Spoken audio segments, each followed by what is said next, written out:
Welcome to the Total Film-Critic with Classic Cat.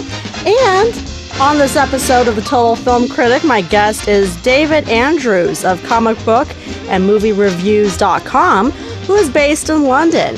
He's been interested in films for most of his life and has been running his comic book and movie review site for the last few years, and is a bit of a film historian. On this episode, we'll be discussing film biopics with a little bit of movie star drama in between. Once again, here is Classic Cat with David Andrews. Welcome to the Total Film Critic. We didn't record half of the... Well, we had a very discussion about Jerry Lewis and Dean Martin being naked for half of it, and then Mediterranean politics in the rest. British actors and, you know, the foreign film industry, and we might have missed that, but we're not sure what exactly recorded, but we'll figure it out later. You talked about Jack the Ripper. What is your favorite Jack the Ripper film? They're all crap. They're all crap. I'll tell you what, an easier way for me to answer this is I always think all biopics and all films that deal with biographical nature have to play a game. Yeah. And that game is how much story can we tell and how much of the real story do we want to tell? Yeah. The best example of this, I think, actually happened in the recent Queen film, which is Bohemian Rhapsody. Yeah. And at the beginning of the film, I don't know if you see it, the Freddie Mercury character goes up and he asks the guy, "Can I be in your band?" And he goes, "Yeah." And I thought that was fascinating because in real life, he was like his roommate. Yeah, they were part of different bands, and you could make the whole film about Freddie Mercury joining Queen, because it was such an they were one group, someone else was another. Freddie Mercury was in one group, Brian May and all that was in another group, and so there was this kind of like hit and miss going on where they knew of each other, they were friends. But for the sake of dramatization, it was him saying, "Can I be in your band?" Okay. And I thought, okay, that saves 30 years. I wish I could do that in real life. My point being is that's the game film biographical films have to play when translated to the screen. So in terms of what ones I like, I can't where it comes to depicting, let's say, a realistic version of Jack the Ripper, or as realistic as it was. Visually, I liked From Hell. I loved Murder by Decree, which was the Christopher Plummer film where he played Sherlock Holmes. Again, it's not a true adaptation, but it kind of gets some of the facts straight. There's this also another German film called creatively Jack the Ripper, which starred Geraldine Chaplin, which is Charlie Chaplin's daughter. Yeah. And forget the other guy's name, but he was in spaghetti westerns and it'll come to me later. I like that film because it was so absurd. They even got the era wrong. They depicted it in the Edwardian era when it was the Victorian era. They done what they want, really. and it's kind of like, "I hear you're Jack." It was really badly dubbed, by the way. I don't mind badly dubbed films. I think it gives it an extra layer of entertainment. Yeah. Especially some of these spaghetti westerns where everyone starts to sound like James Stewart and they go, "Oh, hold on." So I like it for a different. I don't like biographies for being historically accurate. Yeah, because I don't think any of them can be historically accurate. But I do like that they try to touch some of the key moments, let's say, of someone's life. I prefer the biographical films which try and focus on a specific aspect of someone's life, like Nowhere Boy, which was the John Lennon biopic. I thought that was because it encapsulated, let's say, a couple of years rather than a whole career. or you also had, and also some of the fractured narratives. Something like Ray Charles films, which I loved. I loved that film. But again, I knew it wasn't entirely historically accurate, but it done its best to try to keep a through line. So the through line was Ray Charles. Have you seen? Yeah, have you seen the Martin and Lewis? Yeah, I saw it. I saw it yesterday. Oh God! Oh, what a shame. I mean, it just didn't capture like them together. It just seemed forced. They left out tons of stuff. They made up unnecessary drama that it's not there. And like the whole thing of like Jerry plotting on the side to take Dean down. Oh, I've got a stomach ache. Yeah, I mean, that's apparently that. I mean, I think that happened to some degree because from other people saying so, but like Jerry was not plotting on the side to take Dean down on live television. That was a whole act of that whole thing was a skit they normally did. Yeah, but the funny thing is, I've seen Sorry to interrupt, but that thing they tried to reenact, which was for him climbing on top of Dean Martin and clawing at him. You can actually see a scene of that on YouTube. Yeah, and it's nothing like that.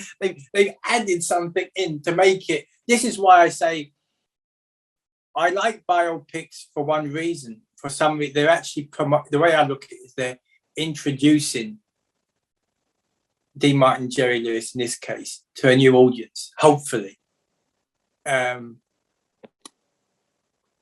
in the same breath, I don't think the dangerous is that I think that's true. I think what they're doing is true. It must be true because it's on the film. It's on the film, so it must be true. I think that's dangerous in some respect. Yeah. I mean, sometimes it's like I'll give you that example for Queen, for example. The Queen example, and my mum thought it was true. She thought that was the way it was, and I went, if you want to believe that, fair enough. It ain't true, but c'est la vie, as they say in Germany. You kind of sometimes, but I still kind of have slight hesitancy about that type of thing, where I think that there should be some sort of disclaimer or something just to kind of acknowledge that it isn't entirely accurate. The recent Laurel and Hardy film, for instance, which I enjoyed watching.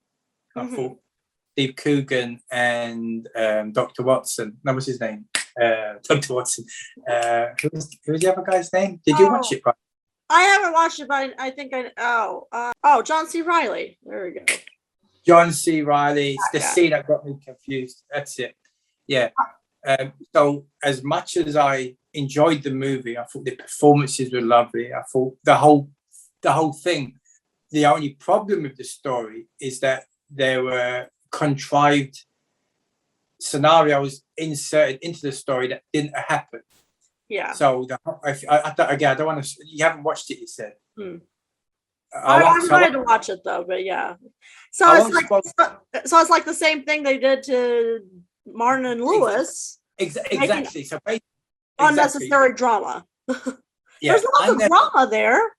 There's a lot of drama to choose from. They could have chosen something real, but they didn't. Exactly. And that is my same point with this great comparison, actually, is that they choose in the film, again, I don't want to spoil it for you, but there's two contrived scenarios which they said they had to overcome, right? And they're kind of both interrelated with each other, both of these. In real life, there's nothing to do with that. It was nothing, it was made up. So that, it all boiled down to an argument. The argument never existed in real life. So why they've come up with this, I have no idea. Again, it's for drama's sake, where they could have chosen a number of other things. They could have said, Stan Laurel, I think, was married 9 times. I thought that was more interesting. They never even alluded to that. I had no idea. That's a lot. So he was like the Elizabeth Taylor and Mickey Rooney of his time. Mickey Rooney, class act. What a geezer. And Elizabeth. So basically, when Stan Laurel, as you know, Stan Laurel originally come over with Chaplin in 1911, I think. Chaplin went to... Wasn't like Chaplin like around, I think it was like 1913 he came, I think. I know it was roughly that era because they tried to escape from the war. World War One was beginning. So one of the reasons that they kind of... one of the reasons they come over was to kind of make sure they weren't drafted. So remember, there was that controversy that he deliberately alluded to the war. And again, I don't want to speak on... Okay, so like in the Chaplin biopic. So yeah, like... biopic. Yeah. Well, Robert Downey Jr. did an amazing job. So, again, nothing. No, I'm not going to condone even the direction. Everything was good, but the story. Yeah. Yes. The story content itself. Has been like. I mean, I have no problem with how they presented it, but also, but truthful wise, no, it's not truthful. Like there's like some that you don't mind like being the way that they are, even if they're not accurate, and that's probably one of them because Robert Downey Jr.'s performance is so good. He was brilliant. Yeah. I mean, considering he comes from a completely different background to Chaplin, literally a completely different background. The only thing they probably have in common is that they both have parents of theatrical backgrounds. Chaplin's did, and so did Downey as well. I think that's the only thing that they both had in common. Apart from that, though, you got to give it to him, especially someone, as he said himself, he was half cut out of his face most of the time he was doing Chaplin. What a geezer! I'm going to take drugs now myself just to be in a film. I thought he was brilliant. I mean, I thought he was honestly, it was kind of like, and he'd done the old Chaplin. I mean, that was great. I mean, again, performance-wise, don't knock it. But when it comes to being historically accurate, you could probably say 50-50, right?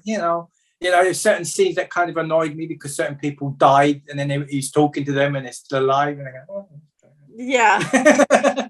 Okay. Oh, yeah. And but like they showed it in that film, like him coming over just because he got, he was part of that troupe, and then they invited him to come over to California, and then he saw films for the first time, and then he was like in where was he? He was like in one of the Dakotas or somewhere. He was out in the middle of nowhere, and then he went to California, and basically. The Fred Carno troupe, which was a part of a traveling expedition, so they would have acts, and so everyone would have their own act. Yeah. So Chaplin's act was as you saw in the film, was a drunken man act. Yeah. He done this thing where he would do what Jerry Lewis, funny enough, done with Dean Martin years later, which is where someone would be performing on stage, and then Chaplin would go, and he'd do something funny and fall over. He'd done Jerry Lewis before Jerry Lewis, in many ways. And they all. I mean, Jerry Lewis was influenced. He even admitted it. He was influenced by Chaplin and Stan Laurel in particular, and you could see that in expressions especially. Yes. Lady. And so he was part of this traveling troupe, and he would do a variety of different what we'd call drunken acts. I think he also did women. He also dressed up as women. He would do a lot of Chaplin. Chaplin's first big break, going back a little bit further, was on stage in one of I forget his first name, Gilbert. I forget he done a stage play of Sherlock Holmes, one of the first Sherlock Holmes adaptations, in which Charlie Chaplin actually plays the how would they call it in America? Like the houseboy. He would be cleaning up, basically. It was adapted, and it was readapted years later by when Fox. It was Fox. I'm sure it was Fox. It wasn't. I thought Universal done the first two, and then it was Fox. and Fox done the Basil Rathbone version.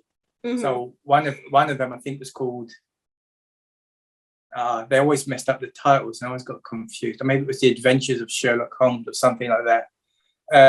But you could see what was in that play if you watch that film, and you could see what Charlie Chaplin's role was in that. And it was just basically, they couldn't have, basically in the stage play, they couldn't afford enough kids to do the Baker Street Irregulars. It was part of the Sherlock Holmes's gang, yeah? Kids, street urchins. So they, instead of having a group of kids, they had one kid. And that one kid was Charlie Chaplin on the stage. Yeah. And so from that, he kind of developed a series of acts, set pieces, like Jerry Lewis did, and many others. W.C. Fields. Yeah, Fields obviously he was a juggling act, Fields, as you know. Chaplin was kind of like, he was an actor first, strangely enough. And then he became a comedian because that's what he was good at. And you do what works. Yeah. So joined Fred Carnell, who was a reputable South London, New Cross, the area his place was, and he would basically put people in buses, horse-drawn carriages, shall we say, and go around the country and do a variety of different acts. All right, you need a juggler, you need a mime act, you need a comedy act. Okay. You go in there and you go to that part of London. So he would have similar acts, but so some of them wouldn't necessarily work together, which is why when Stan Laurel came to London from Sheffield, which I think he was assisted by his dad, Arthur. Stan Laurel was originally called Arthur Stanley Jefferson, and his father owned the Jefferson range of theatres called, they used to be called Jefferson Theatres. They were predominantly used up north. So Stan Laurel came from a theatrical background as well, just like Chaplin. So when they had to go to America, which again, I may be slightly wrong with it these days, but I thought it was 1910, 1911. I know it was roughly around the war because you had to be careful.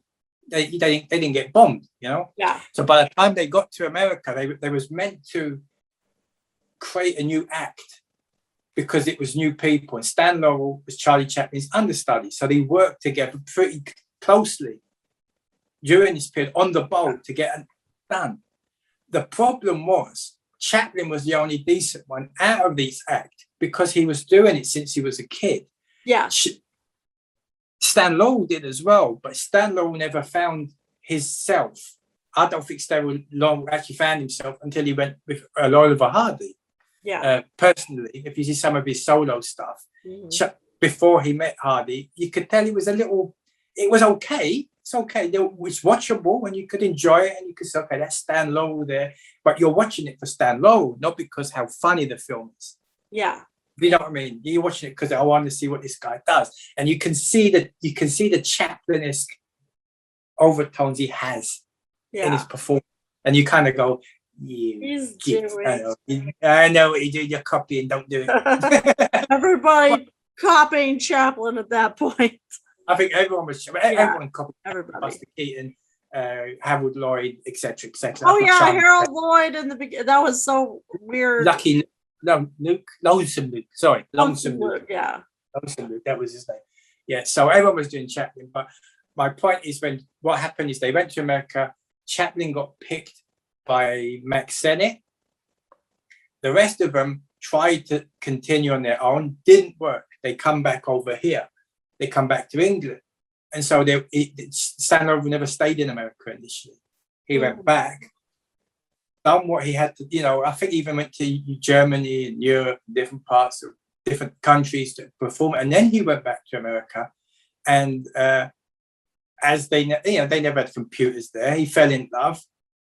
Some women said, well, you can't sleep with me unless we're married. And he went, all right, then. He slept with her and then he kind of scarpered. And that was basically it. 9 wives, what they, and that was basically it. Now, again, I'm not saying in his defense, but he did marry the same women. Sometimes he did marry the same woman twice. So he married. Also, like Elizabeth Taylor. He was just like Elizabeth Taylor's Richard Burton. Exactly. Baby to the punch. So it was kind of like he married that one, he went off with someone else. He married that one. Said, "Wait a minute, you can't marry her." All right, then I'll divorce you and I'll marry her again. And then, if you look at a lot of Laurel and Hardy films, there is a percentage of their films where they're scared of their wives. Yeah. If you think about most of them, or scared of women in general. Yeah. Now we know why. Now we know why. Oh, so going back to like biopics, so like, yeah, a lot of the ones, you know, as I said, Chaplin is one of my favorite biopics, even though it's not accurate. I would say Houdini is definitely not accurate, but it's fun. It's a fun one. Fun. It's fun. And gently. But yeah, totally. Exactly. Definitely not accurate. I like Buddy Holly Story. Did you like that one? I've only seen it like a part of it or something, I think. But I heard, you know, Gary Busey is pretty good in that role. It's not accurate. To me, that's one of the top ones. I've got to admit, I do like that. Again, how historically accurate it is, I'm not quite sure. But in terms of performance and era, I think the era I enjoyed mostly. La Bamba is a good music bio. Oh, La Bamba. My friend Kayla will be like, she doesn't like the movie only because her sister watched it every single day. And so she's like, she's haunted by that movie. So she has an allergy. Yeah. So she's like, every time it's mentioned, she has a and then Walk the Line, Joaquin Phoenix. Lovely. Was, you know, and Reese Witherspoon, that's a great Johnny Cash biopic.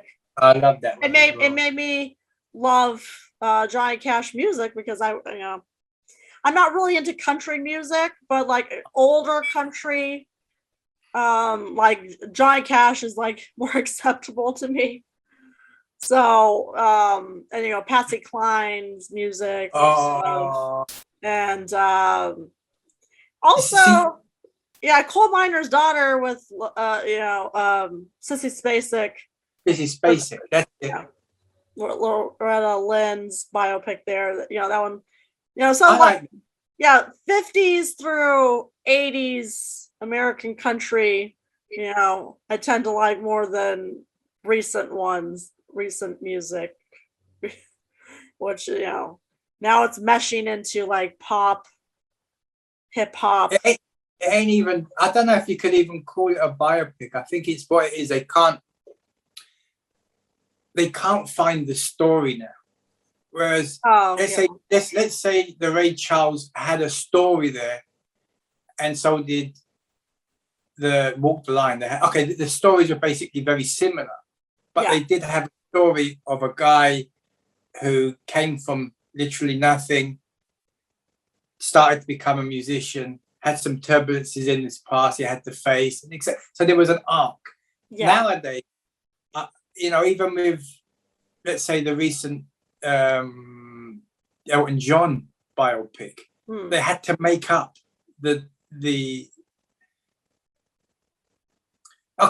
him being a homosexual, and that, I'm not saying that wasn't something that for him to had to face, and that was an issue. Agreed. You know, it's something that's worth exploring through a narrative. But some of the other stuff, like, you know, his problems with his parents was made up. He even said it himself. He had perfectly great a relationship with his father and his mother, and for some reason they put it in the film because of drama. That's weird. It bigger. Yeah, I haven't seen Rocket Man yet, but that's it's a musical. It's a musical biography. Yeah. If you like his music, you're gonna like. I think what's his name? Egerton something. Travis Egerton. Aaron Egerton. Whatever. That's the one. Yeah, let's call it that. He done a good. I think he done an amazing job actually at doing Elton John. I think he really. He has a good voice. Really good. The same can also be said for, I forget the guy's name who done Queen. I thought he was okay at Queen. I think he done a really good job. Yeah. Which film? Bohemian Rhapsody. Queen. Oh, Rami Malek. Yeah, definitely. I was gonna call him Ronald, but I knew it was wrong. Ronnie, man. Ronald. Yeah. Also, the Billie Holiday. Yeah. Well, I feel like I like the Diana Ross one better, even though people have said that one wasn't I like that. accurate. But like the one Andra Day. I saw that one. I didn't really. I don't know. I didn't really like it. It's the United States versus Billie Holiday. It's on Hulu. Oh, I didn't really like it. I did. And I love Billie Holiday, but I just didn't feel. I don't know. I guess certain things like you don't want to see about your favorite people sometimes. I feel like they just kind of. I don't know. Maybe she was like that. I don't know. It just seemed like it just made her seem not as classy. Maybe she was like that. I don't know. But it seemed to make her seem like she was trashier than her persona was. And maybe she was like that. I don't know. But so it was kind of hard for me to see her in that way. Like, I have no problem with the drug abuse. It wasn't that. Like what Diana Ross did. It just seemed like maybe it was the sex scenes. I don't know. It was just really, unnecessary sex scenes out of nowhere. Like, okay. You think that sometimes by the third time, I get it. I don't want to see it anymore. Sometimes it's too much. It's not bringing the plot anywhere. Exactly. Inclusion for the sake of inclusion, or just to sex it up a bit. I mean, I'm a big Peter Sellers fan. Have you heard of Peter Sellers? Yes. When they done his biopic, The Life and Times of Peter Sellers. I haven't seen that, but I love Peter Sellers. It's one of them things where it doesn't put him in a good light. Let's put it that way. It makes him look like a bit of a tosser. I don't know to put it in another way. But I thought it was like, as it's finding things where you kind of, even though some of the stuff that was depicted in the film was accurate, and you don't really want it to be accurate. I always try and figure out sometimes, and it's difficult. I shouldn't do this. The intent of the filmmaker. Are they promoting a message? Are they promoting the person? Or do they have something else up their sleeve? If you know what I mean. Like, for example, Chaplin, the film, was a celebration of Chaplin. So as much as if you had things in there which didn't put him in a good light, it wasn't the main force of the film. It was basically his accomplishments, his greatest hits. So that is true. A lot of it is like their greatest hits in time. Yeah. The same can also be said in some degree about the Ray Charles films. Again, it was a narrative, but it was the film was constructed to put them in a good light, because at the end of the film, they became who they became. I always found it interesting that they ended the Ray Charles film with his song Georgia being acknowledged by the state of Georgia, and it's like a big time jump, from where the previous scene was, and it ended like that. So it ended on a high note. Same can be said for Johnny Cash film. Same can also be said for the Chaplin film. It ended. Like with Walk the Line, like it seemed like his drug problems ended right there. They continued, and also he had an affair with her sister, with June's sister, apparently. Exactly. So I was like, whoa. What a piece. I mean, I agree, but what I'm saying is the intent of the film was a celebration of the person. Yeah, and also it was made by the family. The family had influence in how they came off too. Whereas I think the Laurel and Hardy film in particular, and I only know this because I think it was made under slightly dubious circumstances, because they only started the production of that film once Stan Laurel's daughter passed away. Yeah. They didn't want feedback. They didn't want her input. And the next generation didn't seem that bothered. I'm not again not saying that they did it for financial reasons or whatever, but obviously they won't be as emotionally invested as the daughter would have been. And it sounded a bit iffy, a bit dubious that they started at that particular moment, waited until she died before they made the film. And again, the film ended on a melancholy note. It didn't end on a celebratory note. It was kind of like, Oliver Hardy, was about to snuff it, or allegedly, and and all this type of thing. So the intent of the film sometimes is a little bit off. Buddy Holly story ended great, in my opinion. Some of the others, as you mentioned, but sometimes the intent of the filmmaker can be a little bit misguided. Mm-hmm. Was it last year or the year before? I keep forgetting with this pandemic. They done the relationship between Bette Davis and Joan Crawford. Feud was the, and again, it was one of them things where sets were done brilliantly. The performances, Suzanne Sarandon and I forget the other lady's name, brilliant. They embodied in many ways their relationship, but you could almost smell the feminist agenda in it. It was almost like, these women were put together to argue because of bad men.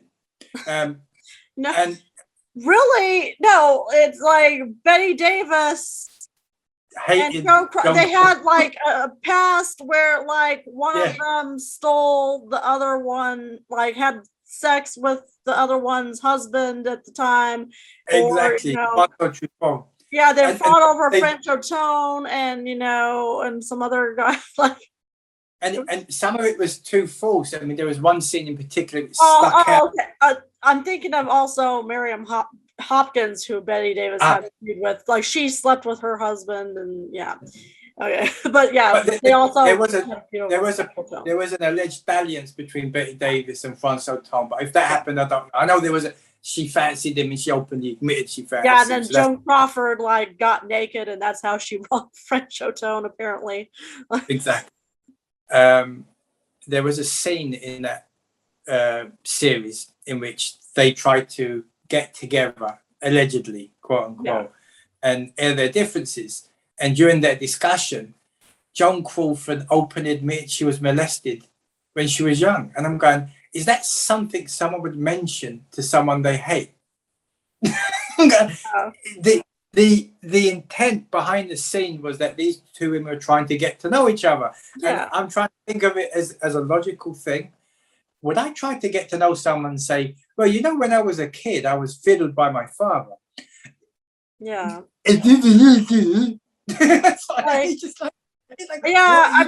What is your point? And then also they tried to make it that I forget his name. The woman, Jack Warner, was the reason that these two women hated each other. Jack Warner played everyone against everyone.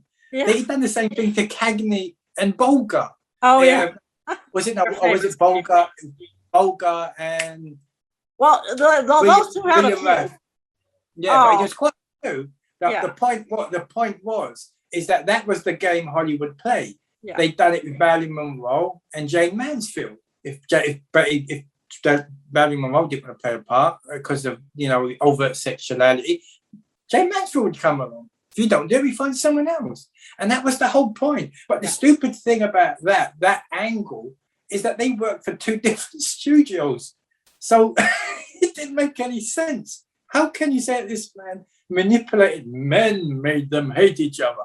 No, as humans, they hated each other. Yes. Finished. They're catty women, and they hated each other. Yeah. Regardless of their acting, I am a bigger Bette Davis fan than I am a Joan Crawford fan. I have to admit that. Same, yeah. But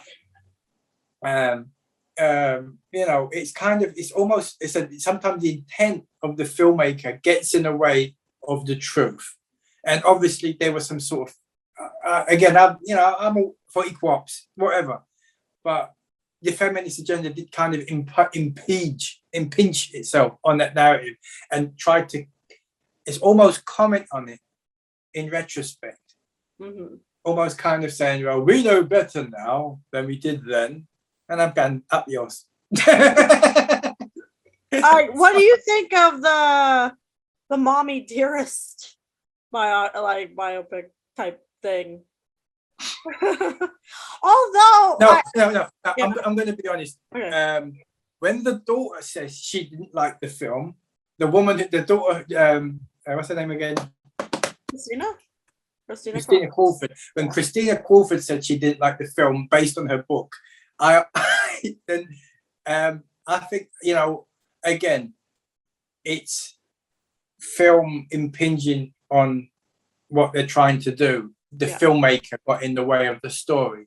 And if you watch that film closely and you see how fractured the narrative is, they jumped over a lot of stuff. Yeah. And they done it so much that by the end of the film, the last maybe 20 minutes didn't make any sense at all. 1 minute she was starring in one of her daughters. She was meant to replace her daughter in some sitcom thing. The next minute she's dead. And it's like, what? In 20 minutes, she's kind of like, then.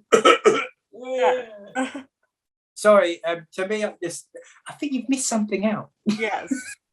And also, like, a lot of people are, saying now that, they think that Christina Crawford was a liar, basically, and she, exaggerated things. And of course, the other kids, thought that Joan was a good mother, so they don't really agree with her. I don't want to interrupt a little bit. I don't want to say there's certain people that I spoke to who were very, very close to that particular situation. So the initial intent of, they were saying that she sold out her mother and that the reason she made this film was because she was left out of her mother's will. Mm-hmm. What they failed to add on is that her and her brother and one of her other sisters, because she had her brother, and she adopted twins later on. So when Joan Crawford passed away, she left the majority of the money, not to both the twins, but to one of the twins, not to both of the twins evenly. And the other ones, she gave them Jack. And so what they decided to do is they decided to go to the court and contest the will. Yeah. They contested the will and they got money out of it. So they did get money from Joan Crawford's will. That is something that they kind of always overlook where it comes to that. Because there is a doubt, was she in her right frame of mind when she passed away, etc., etc., etc. The other thing is that I think Christina Crawford wasn't as... The argument is, did she lie? Mm-hmm. And I suppose you've got to really read the book to see that, not watch the film. Because if you watch the film, the film isn't a good adaptation of the book. So I would say the film lied, but the book was probably closer to the truth. And there may have been a few things where, pardon me, how do I put it in a nice way? It depends on your perspective. We're a Mediterranean family. Sometimes me and my mum and my parents, we speak to each other, but we shout. We don't go, hello, mum. Just the way we come across. We come across like Hitler. But to us, we're not shouting. Yeah. Just the way we are. But if someone else... it's the same in Hispanic families too. Like from my mom's side, like they're shouting all the time. We all speak with our hands all the time. We're actually sign languaging as we speak. But exactly. But I think it's perspective. So I think I'm not one of these people for their truth and that there is one truth, but you can interpret the truth in a number of ways. And I think in this case, Christina Crawford, what happened to her, which some of it can be proven, by the way. Yeah. You know, a majority of it was accurate. Yeah. Okay. So I'd say, but then in the same breath, maybe she took certain things the wrong way. Yeah. Well, you think there's like exaggeration? Exactly. Maybe she exaggerated a certain point, or they focused on a certain. Well, again, when you write a book, if you've sat down, I'm sure you've written and you write things in retrospect. Mm-hmm. Sometimes you can rose color certain parts, think what happened quite, and sometimes you can make things more dramatical. Yeah. Make seem bigger than they actually are. Yeah. Did she hit Christina Crawford? I don't know if Joan done it. The only people who know are them two. Yeah. And so for anyone else to say otherwise, unless you've got evidence to say, well, no, on that day you wasn't there, you was here, and this is the evidence, you might as well shut your gob. It's pretty much like, you know, Anthony Lewis with Jerry Lewis, like, you know, like in his mother's book, he said, my father was never unduly angry. And, you know, he was rightfully angry at us whenever, you know, he was a strict disciplinarian, but not harsh. And then he comes on, you know, after Jerry's passing and, you know, totally changes his tune and big time. Yeah, big time. And he even said in his mother's book, anybody who, like, he called, like, basically Christina Crawford and, you know, Bette Davis, you know, those who had, like, said stuff after their parents' death, like he called them mercenary if they're gaining, you know, money. And that's basically what he did. He sold his dad out for money because he didn't get money for certain reasons. For him in particular, he didn't get the trust that the other brothers got, because the other brothers got trust. And I'm talking with my hands. And I know you are. So like he did that, I think, just out of spite. And basically he was repeating the same claims that his younger brother had done, but he had done, you know, I'm sure Jerry spanked his kids. Like, Joseph only said that he was spanked twice, or he wasn't spanked particularly, but Anthony was, or one of the other sons was, you know, but it wasn't like Jerry was like spanking them every day or, you know, punishing them every day. Like, I'm sure Jerry with the verbal stuff, that's where it was. He seems that type of person, especially through his interviews. Yeah. I think he was, you know, more verbal, and it might have gone, you know, he might have been really nasty during, I'm sure he was definitely nasty during his drug years, which they grew up in, you know, but I mean, they have to, like, understand where he was. He was in pain. He was drugged up. You know, and I think they need to understand that about him. And also people involved as well. But then, you know, it got exaggerated into Jerry Lewis hit his kid, like, they're acting like this wasn't a normal discipline for over 70% of Americans at the time, you know, and still 50% of Americans today, even me, I was spanked, okay?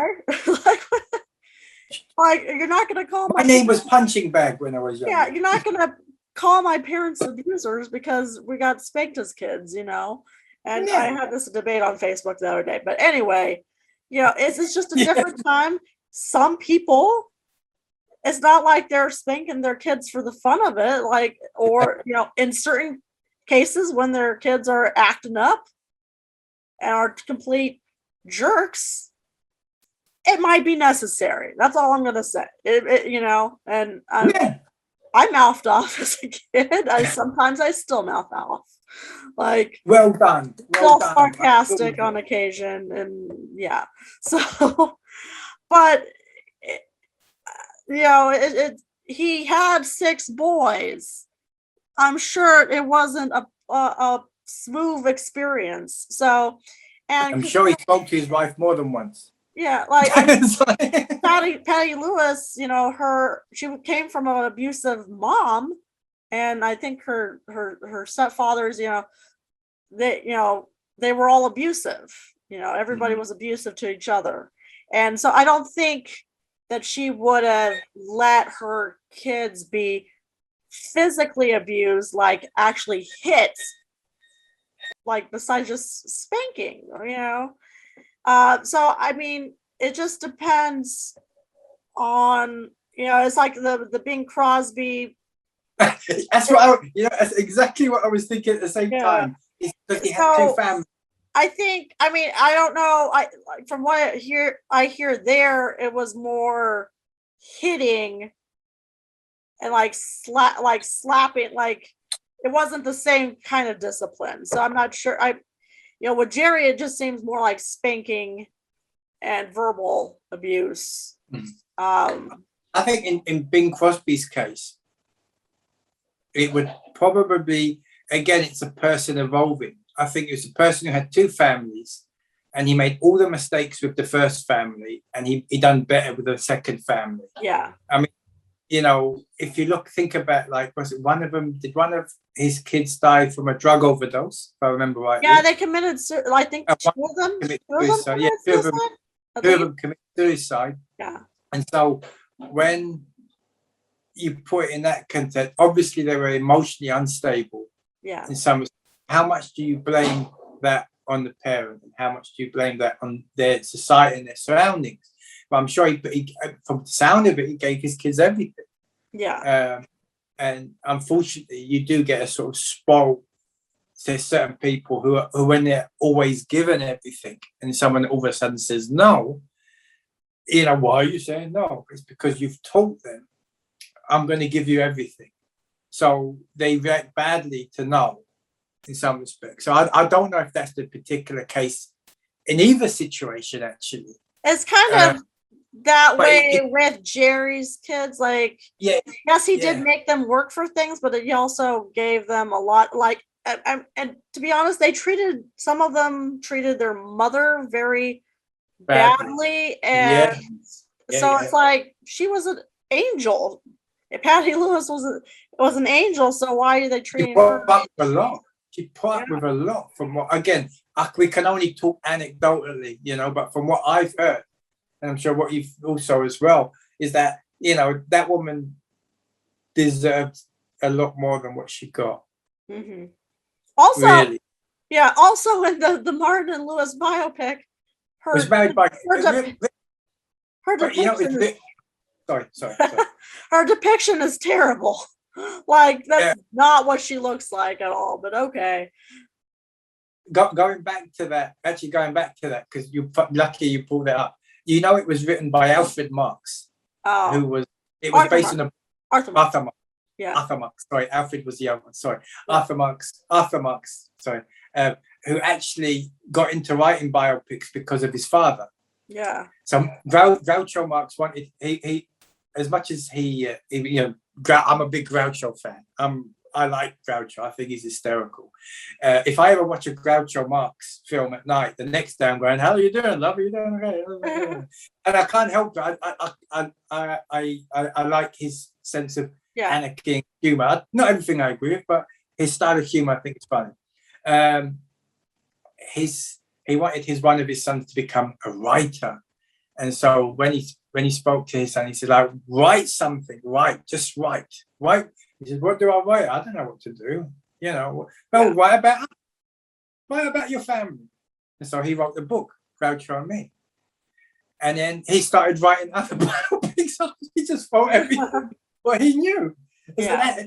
He kind of started the trend of this kind of like celebrity tell-all from the child's perspective. So he just kind of, his dad wanted him to do it. It's kind of like, I want one of my kids to become a writer. And so he kind of, and he done that terrible movie. But it was based on the book. I haven't read the book. I haven't read the book, but it was based on his. He acted like he was in the room with Dean and Jerry, and some of those chapters in the book where like they have such private conversations and they're only the only two people in the room. But like, how does he know these conversations happened? It's like, that's not real. I mean, maybe something happened. Like you could say, hey, I think it happened this way, that they said something like that, but don't be like, hey, this is exactly what they said. Exactly. This is why I think that the only thing wrong with a lot of biopics now, that you should have some little warning. These events are based on. They used to do that back in the day. All of a sudden, they've got rid of that. And the problem is, I think you need that. You need to give the audience that little reminder that this isn't 100% accurate. They're just presuming that the audience are going to kind of, oh, this must be true because it's on film. Even documentaries. I mean, look how many. I mean, you probably watched a lot of documentaries. How many documentaries do selective editing, what I call it? They kind of jump over different parts of the thing, and some of it's done anecdotally, where I heard what this person said rather than I actually heard it. It's sign of the times, I think, a lot of it as well. Have you seen the Hitchcock? It's not really a biopic, it's just the making of Psycho. Yeah, that's the one with Scarlett Johansson. I like Johansson.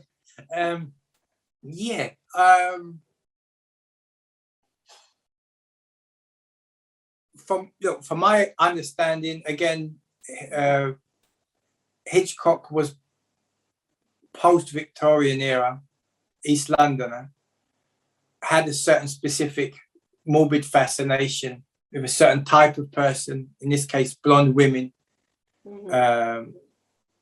and had a specific outlook. And he took someone like Tippi Hedren, which is kind of, I know Tippi Hedren wasn't part of this particular film, but you could see her flaws in it in some places, where he tried to mold certain women. Tippi Hedren had no acting experience prior to Hitchcock. Hitchcock gave Tippi Hedren a career, in my opinion. And did he go too far? He probably did in certain stages. Or was it she couldn't understand, like we were saying previously? He was perceiving, I'm doing the fatherly thing, and she's putting it, and she's, oh no, he's trying to control me. He's going to destroy my career. She had no career before Hitchcock. And she hardly had any career. Maybe he's trying to get her up to that level that he needed her to be, Exactly. I mean, we got to put, if she was like an established, why does Janet Leigh, which is one thing a lot of people don't why did Janet Leigh openly defend Hitchcock against Tippi Hedren? Yeah. And he was more successful with Janet Leigh. Yeah. I mean, I didn't mind the She was the natural actress. She had no prior acting experience before Norma Shearer discovered her. Like, she had it more naturally than Tippi Hedren, for sure. And then Kim Novak's another one that had no prior acting experience. Well, Picnic wasn't her first. Was Picnic her first film? I'm not sure. I was also going to say something about Shirley MacLaine as well. Wasn't Shirley MacLaine the first one in that kind of artsy the Trouble with Harry? The Trouble with Harry. So she was on Broadway. She was doing the Pajama Game, and then that's where Dean and Jerry discovered her at the same time as Alfred Hitchcock. Basically from that same. She was like the understudy on that musical there. So that was just luck that they just happened to be there. So she has a whole career because of Alfred Hitchcock and Dean and Jerry. But it goes to show how certain people could take that control, and some people could use that in a positive effect, and other people, they thought that it is perception. It comes down to perception. Is that what he actually done to Tippi Hedren? I don't know. I'm not sure. It's kind of like when I was taking acting classes, like some people didn't understand our director and like they thought he was kind of controlling. He kind of reminded me of Jerry Lewis, and he definitely liked him, of course. And I think he was kind of that kind of a director how I would think that Jerry would have been a director, like that same realm. So I understood him. So I understood that he was trying to make me better. And I didn't, some people just didn't get it. And also there's personality clashes. Some people just don't get on with certain personalities. I think you probably definitely know, and I'd like to know your opinion on this actually, was that thing about Jerry Lewis provoking Peter Lorre from having a heart attack. Oh, I mean, somebody said that, and I was like, I don't, there's nothing. I mean, he worked with him on 2 films. He worked with him on The Sad Sack. And then it seemed like they were having fun on the set of The Patsy from like the outtakes and stuff. So I don't know what exactly people are talking about. They don't give specific instances of why Peter Lorre was upset, if anything. Exactly. Why he would be stressed out. And he wasn't a well person. That's another thing. Peter, he wasn't in like, he was another drug addict. He was a drug addict for years. I didn't know that. Yeah. Also, he wasn't in good health. And so the implication was that Peter Lorre he comes from the German theatre. He comes from the Murnau theatre of the self-expressionism and of being immersed in the character and knowing what it is. And Jerry wanted what he wanted, and Peter Lorre wasn't giving Jerry what he wanted. That was and so there was a frustration brewing, and that instigated heart attack. That could be the case. I don't know, but in the same breath, as you said, I always found it a little bit odd that that's the implication, but there was no kind of evidence to back it up to say. But then, how can you provide evidence for that? I mean, it's like people saying that Marilyn Monroe gave Clark Gable the heart attack on the set of The Misfits. Exactly. That was kind of the. So in that sense, it's like, are you blaming them for their level of health? Like, I mean, Marilyn had her own issues. Like, don't blame her for if he great film. By the way, I like The Misfits. Yeah, I mean, like they had that level of stress. Some people can take it, some people cannot. I don't know what level of stress they were under. I mean, I think exactly in Marilyn's in the Misfits case, like I think Marilyn put a lot of people under stress in different films of getting it done. So she has history, but in the same breath, I don't think I've heard Jerry Lewis having history of doing that. Yeah, I don't think anybody was really. I'm trying to think. I mean, with the exception of Boeing, where Hal Wallace wanted to it was like, I can't put up with these sick people but it was with both Jerry Lewis and Tony Curtis driving him nuts because they were in a feud against each other, after the years of friendship, but then they hadn't spoken in years, and now they, had a feud going on, and so they tried everything to disrupt the set. So, in that case, I guess that was stressful to him, and Dean and Jerry had stressed him out on Three Ring Circus because they weren't reporting to work, and so I never that thing about he wasn't in the film as much as he was. I think he kind of started the film in page 30. Dean, Dean, and so there was a usurping, a readdressing of balance and who's more important and stuff like that. So I mean, in them cases, there's a logic behind it. in Jerry and Tony Curtis. In my opinion, that was more of a personality clash. Yeah. That's nothing to do with anything. They used to get along. It was more they had a history and something happened and they held a grudge for whatever happened. I always put it like that. You only hurt the ones you love. So it hurt more in their case because they had a friendship and now they haven't had a friendship. Yeah. So in that instance, there's a logic behind it being slightly more emotional. In Dean's case, again, obviously it's an emotional thing where Dean can see where their partnership is headed, where it's going. Again, I always put it to, like the Beatles, they started off as friends and like a family, they were having a divorce. And like most people that fall out of love, it doesn't happen one day and you wake up, I'm falling out of love. It happens over a period of time. And I think that there's another, you obviously know, other instances that led up to that. But there was a readdressing of their partnership, whereas initially I'd say it was probably more of an equal partnership. Mm-hmm. I think when the film started coming in and audience reaction to their films, so people like my dad said, it was always like people like Jerry, but when Dean Martin came along, they went to the toilet or whatever, they went to the bathroom, so I say in America. It was that type of thing. So he became more popular, and he was always the one that was the repressed character.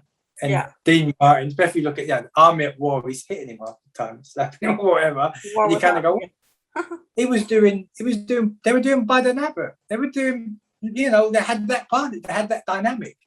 And obviously your sympathies goes to the one who's abused rather than the person who's abusing. So obviously they wanted to see more of Jerry, and so that, in my point, their career, their evolution as a career was affected by their film work, but it was also affected predominantly by the way the films were constructed. Where one was like the smooth talking, Dino was. It's basically the Bob Hope and Bing Crosby movies, where Bing Crosby comes off as kind of an ass, and Bob is the likable one. Bob Hope's the likable one. Yeah, exactly. That's probably the way it was. But I think in Dean, the balance was a bit too one-sided, and so Dean Martin always kind of got the short end of the stick, as it were. And I think, as much as I did like their films where they were together, I always thought Dean Martin actually was a better actor in his own films, or as a good supporting actor anyway. Yeah. Best example of this, in my opinion, is just the Young Lions. Yeah. Is it the Young Lions? It's also because they did different sort of films, Yeah, but also he became the likable. He was the likable one in the Young Lions. Marlon Brando and Montgomery. You're laughing. We've definitely got a similar taste if you're laughing at Marlon Brando. Marlon, in my opinion, in that particular film, didn't come across too well, both in acting style and the way he's meant to portray that particular character. Mm-hmm. Montgomery Clift seemed a little bit. As much as I love Montgomery Clift, and he was great in the Misfits. He was brilliant. Again, Dean Martin, the non-actor, was far better than Brando and Montgomery Clift, two students from the Actors Studio in New York. So that says something about going to the Actors Studio in New York. But he's the only interesting one. Montgomery Clift is kind of interesting, and then. Marlon Brando is mumbling the whole movie. Yeah, you would love our me and Kayla went on a Marlon Brando rant recently on one of our things. We call him Mushmouth. We call him Mushmouth because one of the reviews at the time of the Young Lions called him "He Who Speaks Mushmouthese." That was the review of his dialogue. That sounds about right. Yeah. I saw him recently and Sayonara, and I was like, what is he saying? He just has like a southern accent, is doing the same thing, and for some reason he was squinting the entire movie. I was like, maybe he's got sciatica. I was like, is it because, I was like, I hope it's not a racial thing because the rest of the people are Asian. I hope it's not that. And because I was like, the Asian people have their eyes more open than he is. And, you know, this, because going against the awful stereotype, but Marlon Brando's eyes were just like this the entire movie. I was like, what is he squinting at?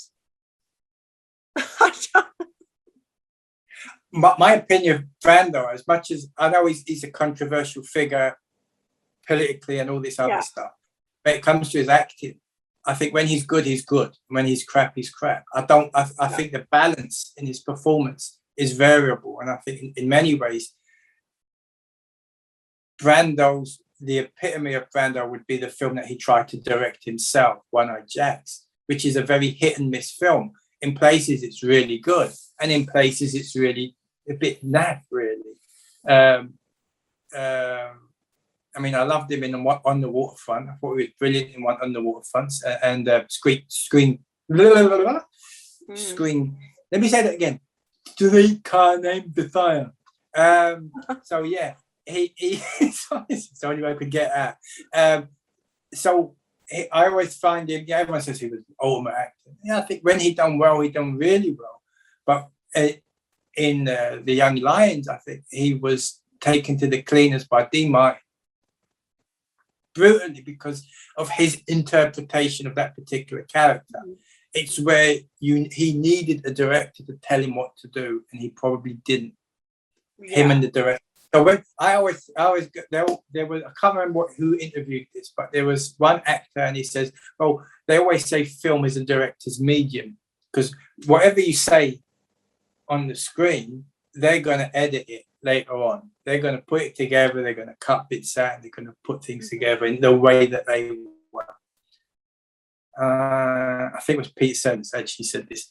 So what they used to do, what a lot of actors used to do, is they would give one great performance, and the rest of them they would do shit because they knew that they would choose that one great performance. Otherwise, their consistency would be gone.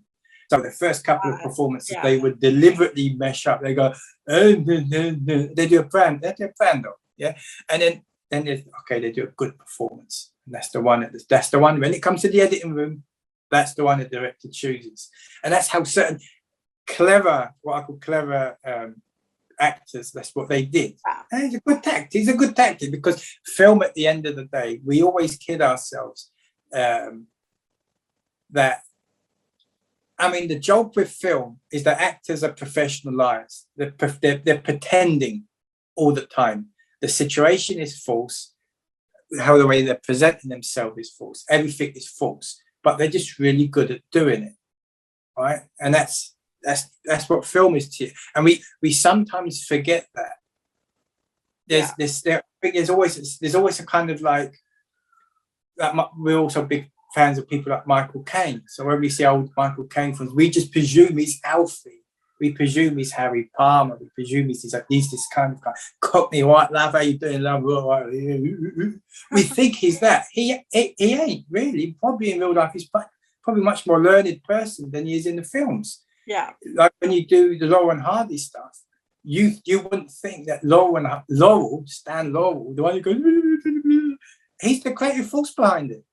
Yeah, he's the guy. He comes up with the story and the script, and sometimes he directs the films. He don't take the credit. He doesn't take credit for half the things that he did to the Laurel and Hardy partnership, but he was the creative force. Yeah, usually that's what comedy actors do. They present themselves as sort of stupid in a way, but they're not that at all. They're really smart geniuses. Jerry and Dean, exactly the same scenario. Jerry put more effort into finding out about the filmmaking process. He even from the beginning, from Irma, he almost wrote that part for himself. Even though they added it on, he kind of done it so it played to his strengths. And I think he continued that personally throughout the partnership, their film work together anyway. But, you know, you look at it on screen, you kind of think, you know, this guy goes, and it's the creative force behind that film. He's a lot of like comedy is about presenting yourself as like goofy or, you know, just not all that bright. And a lot of the funny situations in life are those moments where you're not at your brightest, or you make mistakes, or and that's kind of what's the funniest. So they have to present themselves like that. But you know, they're genuinely smart individuals. And it's kind of funny because even in like Jerry's characters, he has those moments where like suddenly he's smart, like, and he's like a genuine, you know, person. But then other times, I guess you could also say that maybe that's not a consistent character in his films, when he's suddenly, you know, articulate and then he's not. You know, kind of like in The Bellboy, where he was, you know, he didn't say anything for the entire movie, but his actions aren't smart. He was making a lot of mistakes, whatever. That was the most Stan Laurel. That was the most Stan Laurel. That was basically a homage to Stan Laurel, The Bellboy. And at the very last scene, of course I can speak. Like, you never asked me. Basically, you know, he's suddenly very articulate and like himself. Then comes the message, but he's done it in such a way. Yeah. He's done it in such a way that he's undercut that entire film now. So the second time you watch the film, you kind of go, and this guy can speak. He just chooses not to speak, which kind of it actually gives the film another edge. And considering that most of it was improvised, that's amazing. They can't do, I don't like slagging off modern cinema, but the creativity that come out of them, there ain't no creative films now. They're very minuscule. There's hardly any, not as creative as what they used to be. In going back to the Hitchcock biopic, or the Making of Psycho, did you notice that they mentioned Jerry a few times? Yes. In kind of derogatory, like jab, because it was fashionable then to take the piss out of Jerry Lewis. And I think a lot of this, from my point of view, from what I know, let's say I could be proven wrong, is that they didn't like the idea that this guy, who was a working class guy, like Hitchcock and Jerry Lewis come from, again, similar backgrounds. Hitchcock may have had it a little bit more rougher, I'm going to be honest, but he still had a privilege. Actually, in some respects, he probably had a little bit better time in his youth and growing up, because he was given certain opportunities that Jerry Lewis wasn't actually given. And I think that when he became successful and people identified Jerry Lewis so much with the kid persona, it worked against him when he started to try to intellectualize what he was doing. So a lot of people didn't like the fact that he was articulating certain value, certain cinematic, the way he constructed films in a certain way. I think it was that they had against. Oh, this guy that used to go, he's talking about, camera angles and lenses and very technical where it comes to developing film. And then when he was awarded the French, I forget what it was called now, but he was awarded something in France. It was kind of very high, actually. Of letters, I think it was called. I think a lot of filmmakers had a little bit of the green, a little bit of the envy. And what it is I think, especially in places like France, they appreciate cinema. So they acknowledged the little nuances Jerry was adding to his films. Whereas, I'm not saying the Americans were spoiled with Jerry Lewis, but they just kind of overlooked it, certain things that he was doing in his performance. And so he wasn't as recognized. But that goes with all artists. I don't think if Hitchcock stayed in England, he wasn't recognized over here. He had to be recognized when he went to America. The Beatles only made it when they went to America, or when it was acknowledged by someone else. And they go, "Oh yeah, you're good now because they said you're good." One of my favorite westerns, Magnificent Seven, when it first came out in America, did nothing. Jack. It was only acknowledged in America when it hit big in European and the Mediterranean markets.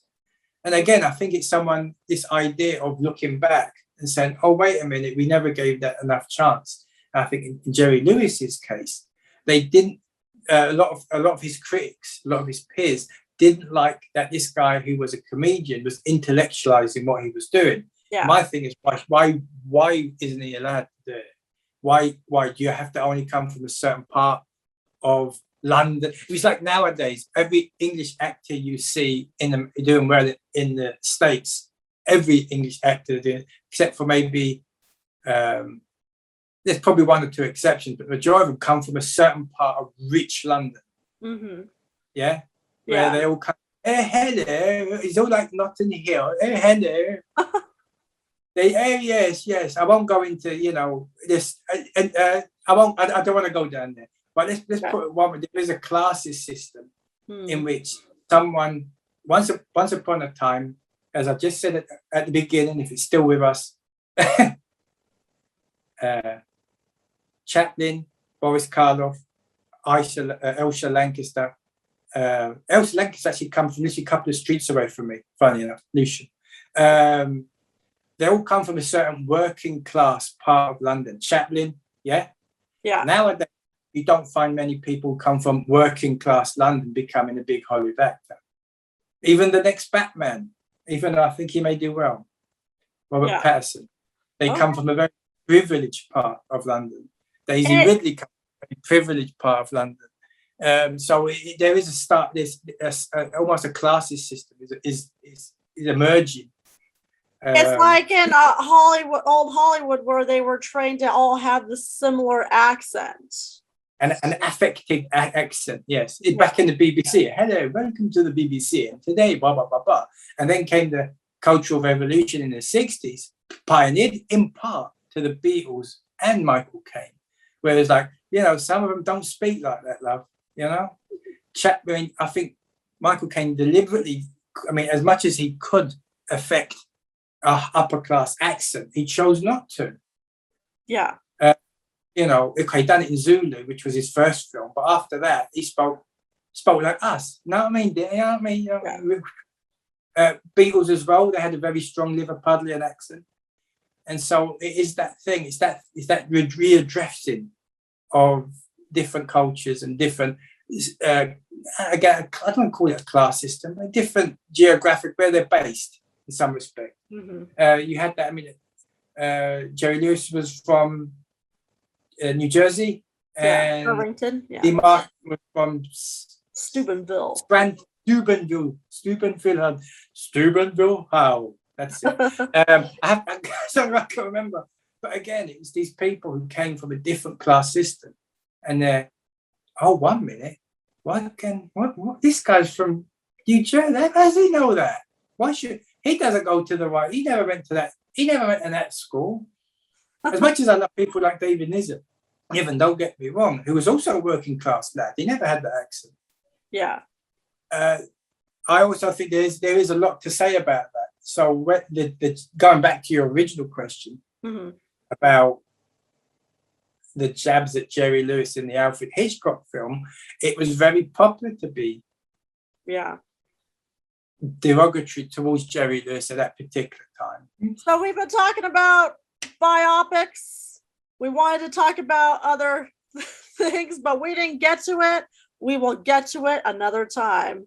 I know we wanted to talk about more individual Alfred Hitchcock films and like Ernst Lubitsch and Lubitsch. And Neil Simon for me, and like some of your favorite directors, and we never got to them. And even more Dean Martin and Jerry Lewis. Yeah. So we'll get to them another time. We've been talking for 2.5 hours, even though we only recorded video for like an hour and a half of it. So oops. But this has been a very special version of the episode of the Total Film Critic with David Andrews, whose link to his blog, Hi, lady. What is your link to your blog for comic movie and reviews? Comic book and movie reviews. Comic book and movie reviews. Very little. .com, right? Yeah. Yeah.